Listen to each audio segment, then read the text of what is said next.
আসসালামু আলাইকুম।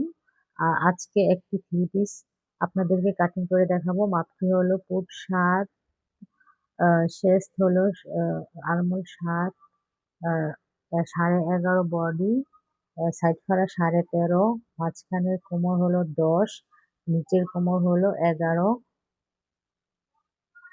এখন সুন্দর করে রাউন্ড করে দাগ দিয়ে নিব। নিচে ১৩.৫ শেপ কাটারের সাহায্যে আমি দাগ টেনে নিব সোজা করে। এখন কাপড়টি কেটে দিব। কাপড়টি দাগ বরাবর কাটবো। এরকম সুন্দর একটা থ্রি পিস আপনারাও কাটতে পারেন। ভিডিওটা ভালো মতো খেয়াল করতে হবে, মনোযোগ দিয়ে দেখতে হবে। আমি এখন কাট করে নিব দাগ বরাবর, তাহলে সেলাই করতে সুবিধা হবে। এখন আমি হাতার কাপড় কাটবো। হাতার লম্বা ২১ ইঞ্চি, নিচে আরমল ৩.৫, বাঁকা করে দাগ দিয়ে নিব।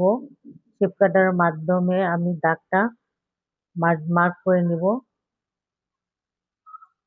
২১ নিচে বরাবর দাগ টেনে নিব। এটা প্লাজো হাতা। মাঝে ৭, ১ ইঞ্চি সেলাই করার জন্য দাগ টেনে নিব। এখন কাটিং করে দিব দাগ বরাবর। আমার চ্যানেলটি যদি আপনাদের ভালো লেগে থাকে, আমার ভিডিওটা যদি ভালো লেগে থাকে, লাইক, কমেন্ট, সাবস্ক্রাইব করবেন, আপনাদের কাছে অনুরোধ রইল।